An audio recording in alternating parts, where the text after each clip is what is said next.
Wheaties presents Dangerous Assignment.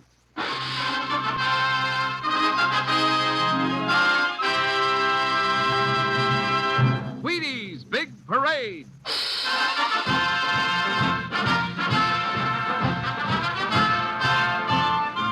The makers of America's favorite whole wheat flakes, Wheaties, Breakfast of Champions, invite you to Wheaties Big Parade, a thrilling procession of radio's greatest summer entertainment programs. Yours for the listening on NBC.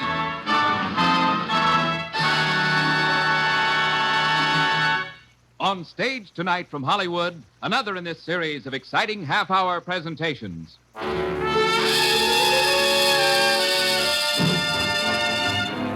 Dangerous Assignment, starring Brian Donlevy as Steve Mitchell.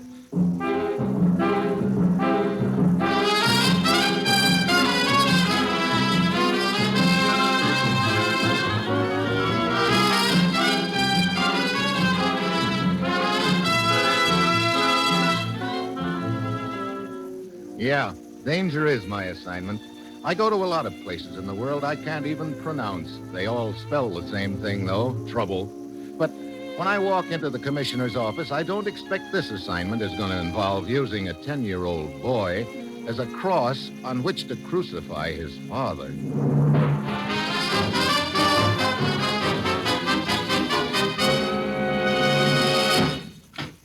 Morning, Commissioner. Steve?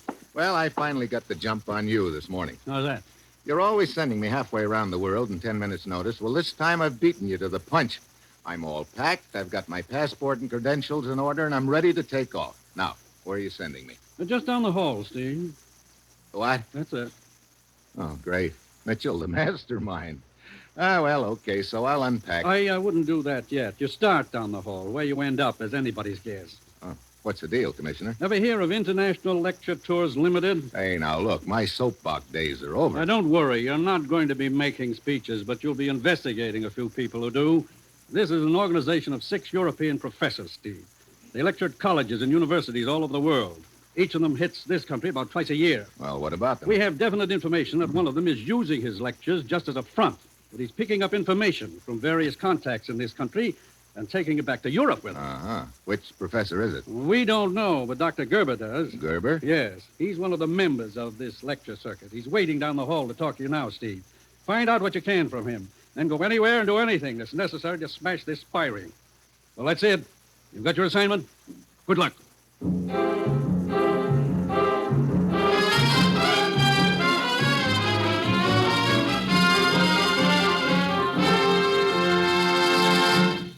I guess almost as many people read the Reader's Digest as eat Wheaties. So maybe you've already seen that article in May issue about breakfast. It says, quote, 2 out of 3 Americans eat too little for breakfast. That's serious. Because skimpy breakfasts slow kids down during their morning studies. Cause some folks to run out of steam before lunch, get sort of grumpy and tired, and sometimes actually sick. Matter of fact, this Reader's Digest article might scare you if you didn't know about Wheaties. But if you keep right on dishing up plenty of Wheaties with milk and your favorite fruit as part of each day's most important meal, just relax. You haven't a thing to worry about. Now, here's Dangerous Assignment, starring Brian Donlevy in the role of Steve Mitchell, colorful, two-fisted government agent.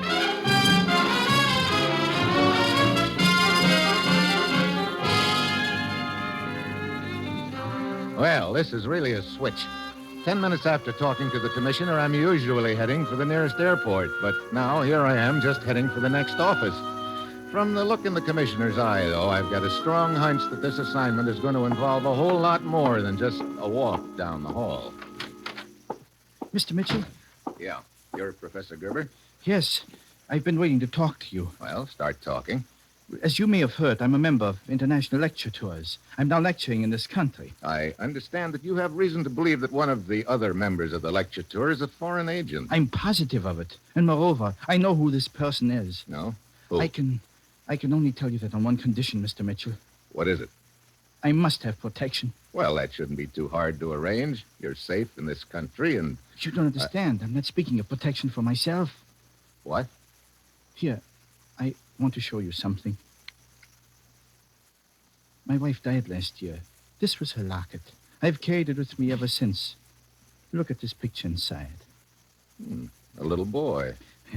My son, Kurt, 10 years old. Oh, he's the one you want protection for? Yes. I know only too well the measures of retaliation which might be employed against the boy if I were to reveal the information which I possess. Yeah. Where is he? At a school in Stockholm, Sweden. I had to leave him there. He has no other relatives. The school is run by an Englishman, Horace Wakefield. I see.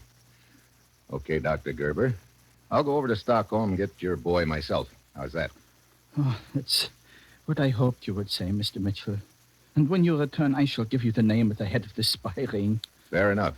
I'll see you in about 4 days.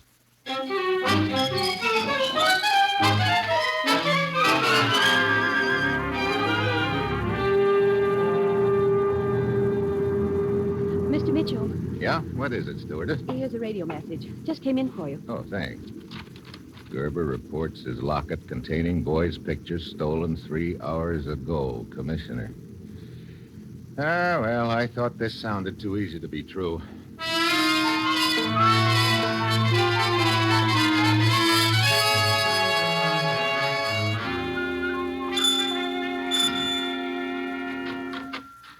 Yes? Are you the headmaster of this school? Yes, I am Dr. Horace Wakefield. What can I do for you? I'm Steve Mitchell. I'd like to talk to one of your students. His name is Kurt. Kurt. Come in, Mr. Mitchell. Now, you said you wished to see Kurt. Why? I have a message for him from his father. Where is he? Kurt has disappeared. What? I can't find him anywhere, Mr. Mitchell, and I'm worried sick. Tell me what happened. Last evening, a woman came to see him. She told me she was his aunt. But Kurt's father told me that Kurt had no other living relatives. But how was I to know that? She said she was his aunt. I saw no reason to doubt her. Go on. Well, I sent her to his room, and, well, I believe she left when visiting hours were over. What do you mean you believe she left? Aren't you sure? As a matter of fact, I turned in rather early last night. I had a spitting headache, and I took a Sounds couple- like a pretty careless way to run a boarding school, Dr. Wakefield. I resent that, Mr. Mitchell. Ordinarily, I am very careful to see that all the regulations are enforced. But with this headache, I just had to go to bed. and Okay, skip it. Then you really don't have any idea when the woman left. No. All I know is that Kurt was not here this morning. Great. Oh, that must be Ilsa. Who? Oh, she's a playmate of Kurt's. Come in. They told me you wanted to see me, Dr. Wakefield. Yes, Ilsa. As you know, your little friend Kurt has disappeared. Yes. I want you to tell me if you've ever heard him speak of running away. No, Dr. Wakefield. Have you any idea what happened to him or where he might be? No, sir. Oh, very well. That'll be all, Ilsa. Thank you. Thank you, Dr. Wakefield. Haven't reported this to the police yet, but I think I'd better right now. No, wait a minute. But if the boy's been If kidnapped... he's been kidnapped, I don't think he's being held for ransom. Then what... I think he's being held to ensure that someone will keep his mouth shut. Oh. If that's the case, the boy is probably safe for the time being. But if the kidnappers feel the pressure on them, then it could be another story. I see.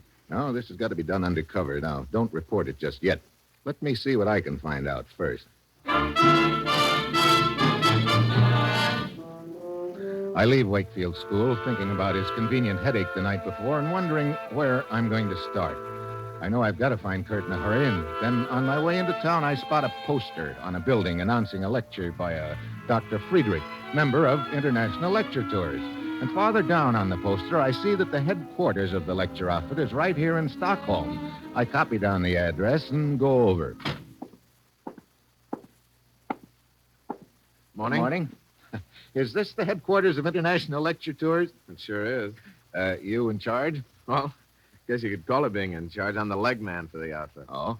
And I guess you're the boy I want to talk to. My name's Mitchell, Steve Mitchell. Oh, Saunders is mine. Always glad to meet a fellow American. So you're the leg man for this outfit, huh? What Yeah. does that involve? Well, you name it, the works. Shagging around the world in front of the wise men, scheduling lecture dates, making hotel reservations for them. Yeah, and making sure they don't run out of toothpaste. That sounds like quite a job. Ought to be an easier way of making a living. Look, I'd like a little information about these professors. Hey, you don't happen to be an insurance salesman, do you? Not exactly. Well, they want me to be careful about things like that. They don't like to be bothered with salesmen. Here. You'd better take a look at my credentials. Huh? Oh, I see. That looks pretty official. What do you want to know, Mr. Mitchell? There are 6 professors in the circuit, aren't there? Yes, that's right. Well, how well do you know them? Oh, how well can you know those birds? They live in a world all their own. Yeah. Where are the various lecturers now? Well, let me see. One of them's in India. That's Dr. Oh, you can skip him. All right. Another's in Canada. Don't forget him, too. Let's see. There's one in Cape Town, South Africa. That makes 3. Keep going. All right. Dr. Buchek in Copenhagen, Dr. Gerber in the States, and Dr. Friedrich here in Stockholm. You know, you always have to try to keep those two apart, Gerber and Friedrich. They don't seem to like each other very much. Oh, and you say Friedrich's here in Stockholm? He's lecturing tonight, as a matter of fact. Want a ticket? I'd be more interested in his address right now. He's staying at the Monarch Hotel. Okay. Well, thanks for the information, Saunders. Sure. Anything else I can do? Not right now, I guess. But if by any chance there's a sudden change in the travel plans on the part of any of your professors, I wish you'd let me know. I'll be staying at the Monarch, too. Sure, be glad to. Well, see you around, Saunders.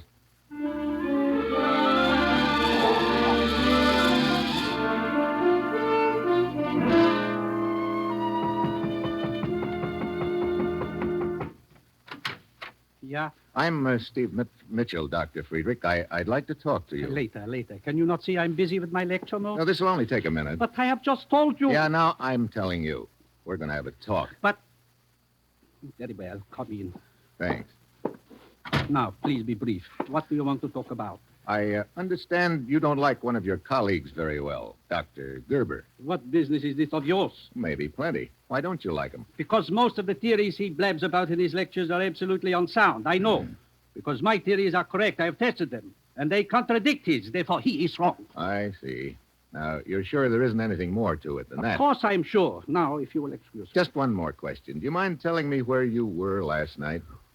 Why, I was working on my lecture notes. Oh, that's funny. They told me downstairs at the desk that you went out last night. Oh, yeah. I had forgotten. I had an engagement for a while. Is she nice? Yeah, well, see here, Mitchell. This is none of your business. Okay, Dr. Friedrich. You better get back to your lecture notes. I'll probably be seeing you again.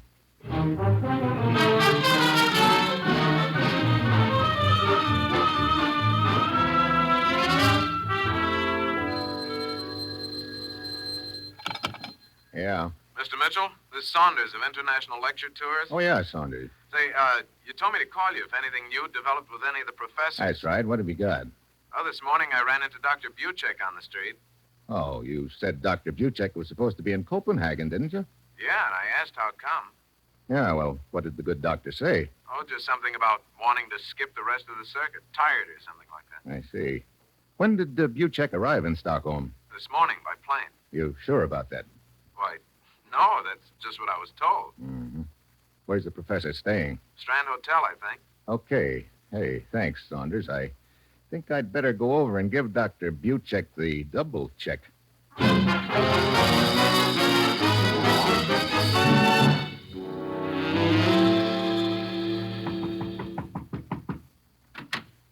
Yes? I'd like to see Dr. Buchek. Well, you are looking at her. Huh? I'm Dr. Buchek. Well, Well, you seem surprised. I am. I thought Dr. Buchek was a man. Oh, I'm sorry to disappoint you, Mr. Mitchell. And I can't say that I'm disappointed. Oh, thank you. Oh, please, come in. Thank you. Now, what can I do for you, Mr. Mitchell? I understand that you canceled the rest of your lecture dates suddenly and returned here to Stockholm. Yes, I did. These lectures are so tiring. I sometimes wonder why I ever started on the circuit. Oh, I don't know. Seems like a good opportunity to do a lot of traveling. At this point, I've had my fill of it. Mr. Mitchell, these questions you're asking me, are you perhaps a newspaper reporter? Yeah, sort of. When did you arrive in Stockholm? My plane landed only this morning. You're sure you didn't arrive last night? Of course not. I've just told you my And you're sure that you didn't by any chance take a little trip out to Dr. Wakefield's boarding school? I've never heard of the place. See here, Mr. Mitchell. I'm quite sure you're not a newspaper reporter. And I'm also quite sure my activities are none of your business. Suppose we just pretend they're my business, Dr. Buchek. Very well. In that case, suppose you just pretend I'm telling you the truth about arriving this morning. I see. Well, thanks for the interview. I can check up on your arrival time, you know. Please do. And when you're quite through checking up on me, Then you may pretend that you owe me an apology for your rudeness. So I leave, and it looks like the trail's beginning to heat up a little. At this point, Dr. Buchek qualifies as my grade A suspect. Then suddenly, as I'm walking down the hall, a guy pops out of nowhere right in front of me. A word with you, sir. Who are you? Oh, permit me. I'm Oscar. I would like you to meet my friend Olaf. Huh? I don't see any... That is Olaf's gun in your back. I am Olaf. I'm delighted. Look, what's this all about? Shh, please. We must be very quiet. We would not want to disturb the hotel guests. Yeah, well, I'm going to start disturbing them plenty if you... Please, I told you we must be quiet. Look, if you think I'm going to hold still while you work me over, you're... You would not listen to reason. It is a pity. He is not saying anything now, Oscar. Of course not, Olaf. That was a most effective silencer you administered just then. A heavy blow over the kidney often renders a man completely speechless. See how he stands with one foot drawn up, almost like a heron. Quite an amusing spectacle, is it not? Good, Oscar. Now, Mr. Mitchell, perhaps you will come with us quietly. Yeah. I still don't know what this is all about. You made a big mistake bothering the young lady you just talked to, Mr. Mitchell. Dr. Buchek? Now, it's necessary for the three of us to go for a nice ride. I get it. A short ride, I suppose. Oh, no. On the contrary, for Olaf and myself, yes, it will be a short ride. But for you, it will be such a long trip that I doubt very much if you will ever return.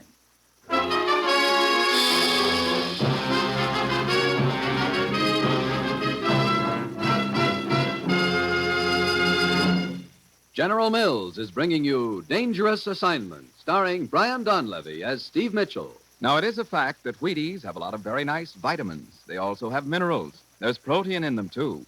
Not only that, but they're 100% whole wheat. You'd think all that would be enough, but it isn't. Wheaties need people. If you haven't got people, why, how are you going to find out how wonderful those flaky whole wheat flakes taste? Where are all the smiles coming from that people always smile when they dig into a bowl of Wheaties and milk and bananas? How are you going to find out how much energy gets stuffed into Wheaties? See what I mean? You take people away, and Wheaties look pretty lonesome. And since we make Wheaties, we think that's pretty tough on them. And on people, too, for that matter. So our idea is this. Get Wheaties and people together as often as possible. Because Wheaties need people, and vice versa.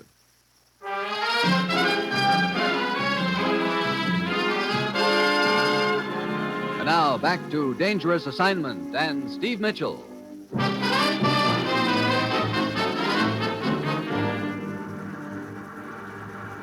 Hey, look, we've been winding our way up into these mountains for the last half hour. Where are we going? Yes, let Olaf drive, Mr. Mitchell. You and I will just sit back here in the back seat and enjoy the ride. We are at the top of the mountain now, Oscar. Very well. You may stop the car now.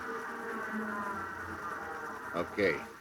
Now maybe you'll tell me what this is all about, or am I supposed to guess? Oh, you may guess if you like. I know. I'm supposed to figure out which of you twins has the Tony. Beg pardon?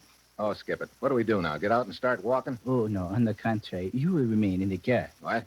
Yes. Unfortunately, you are about to meet with a serious accident. I guess I'm only out for a few seconds, but when I come to, I'm alone in the back seat, and the car's rolling downhill, gaining speed. I drag myself over into the front seat. I can see a sharp turn ahead in a cliff. I grab the steering wheel, and it comes off in my hand. I step on the brakes, and the pedal goes clear to the floor, but nothing happens. I start to bail out. Then I realize the windows are closed. And the inside handles to the doors and windows have been taken off. I get my foot up and start kicking at the window. The edge of the cliff is getting closer. I finally kick a hole in the window, jam my hand through it, and open the door from the outside. I dive out just as the car goes over the cliff.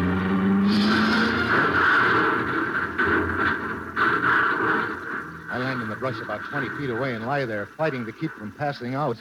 After a few seconds, I hear steps, Oscar and Olaf, and they're heading in my direction. I hold my breath and flatten myself under the bushes. Well, such an unfortunate accident our friend Mr. Mitchell encountered, eh, Olaf? Perhaps we should go down to the bottom of the cliff and make sure, Oscar. Make sure he's dead. Now, Olaf, how could he have survived a crash like that? I mean, we should make sure that he did not get out of the car. Yes, perhaps you're right. Come, We will walk down to the bathroom.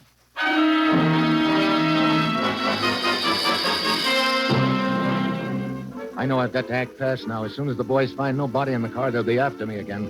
I wait until they're out of sight, then I pull myself out of the bush. My body feels like one big bruise, but I finally make it back to town and head to the office of the International Lecture Tours. Oh, hi, Mitchell. Hey, what happened?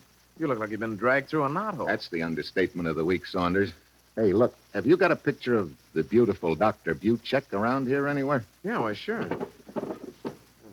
Hey, here you are. This is one of the publicity pictures we sent to the papers. Will that do? Oh, well, that'll do fine. Thanks. Does she kind of make a hit with you? Yeah, a big hit. And now I'm going to return the compliment.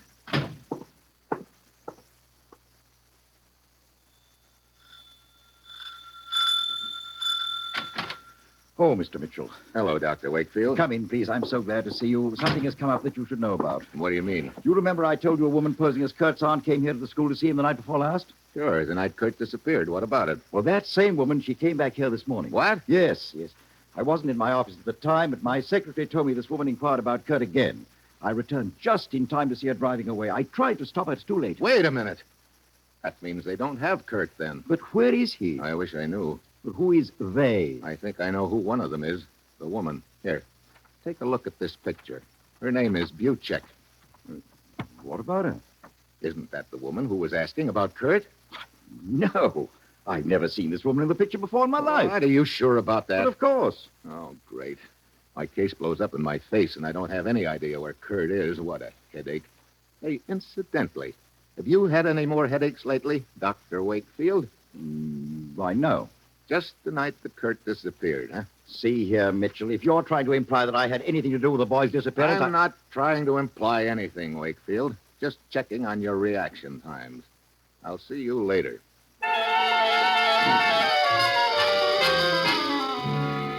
I go outside. I'm really stumped.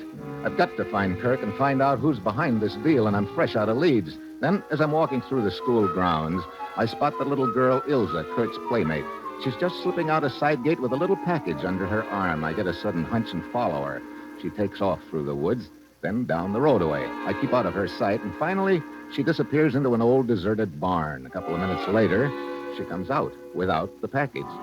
I wait until she heads back to the school, and then I go into the barn. There's a blonde kid sitting in a feed box, munching on a sandwich. It's Kurt Gerber. Hello, Kurt. Did you come to hurt me? No, Kurt. I came to help you. Your father sent me. Oh, that is good. I have been praying for help. I knew it would come. Yeah. Now, what happened, Kurt?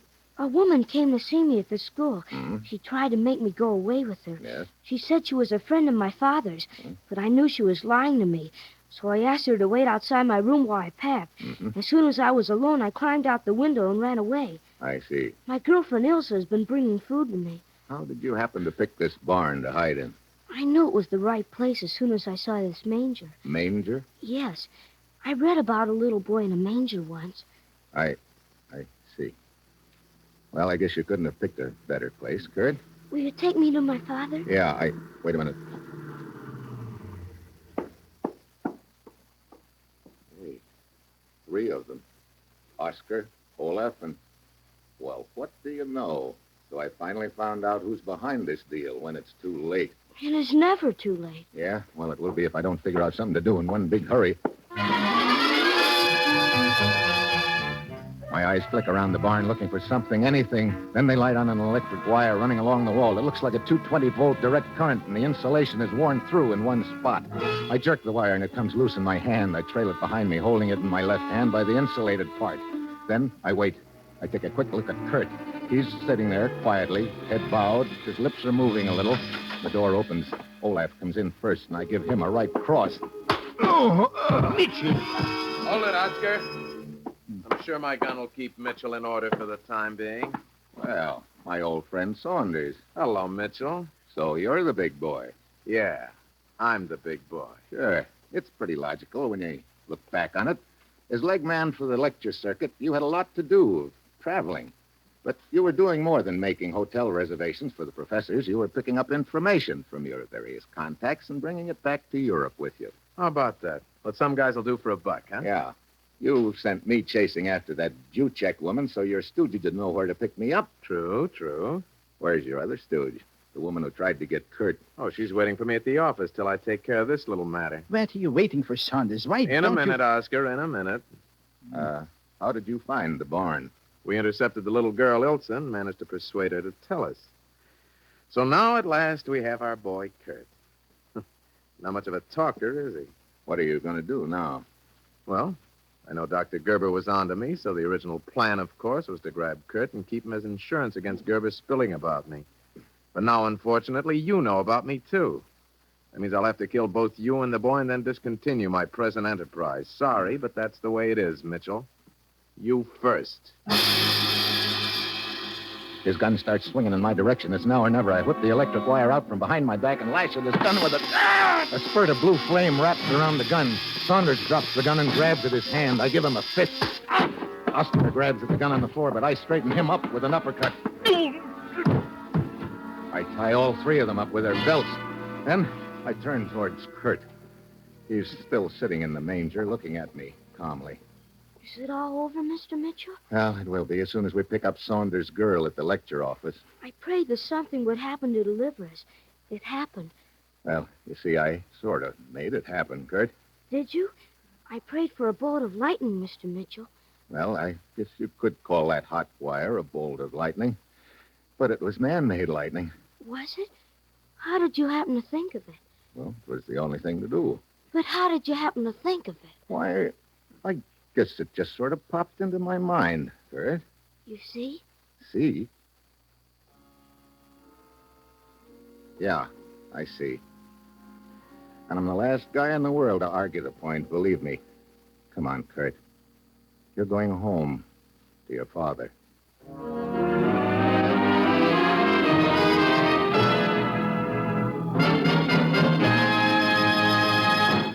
You are listening to Dangerous Assignment on Wheaties' Big Parade. What do you suppose your kids are thinking about when they dig into their Wheaties? All those nice vitamins and minerals they're getting from those crisp whole wheat flakes? You reckon they're thinking, oh, boy, are my teeth getting healthy? My bones are growing nice and straight. Shucks, no. They're saying to themselves, gee, Willikins, Wheaties are good. Hope I have time for another bowl. That's what they're thinking. But isn't it comforting to know that anything as wonderful to eat as Wheaties is so good for your youngsters and for you? That's one of the nicest things about Wheaties.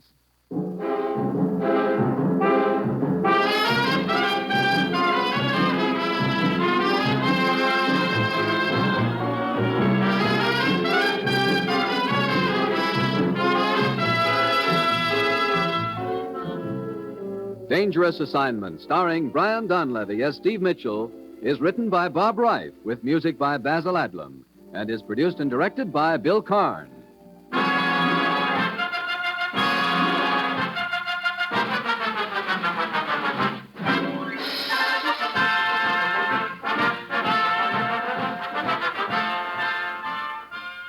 Going to bake a pie sometime soon? Make it with Crust Quick, the Betty Crocker pie crust mix. You know it's a tender, flaky crust that's at the bottom of every delicious pie, sure as you use Crust Quick. And so easy. Just add water to Crust Quick. And what pie crust? Tender crust, tasty crust, rich, short, lovely crust, just like Betty Crocker makes. And you can make it. Just add water to Crust Quick. Crust Quick, the Betty Crocker pie crust mix.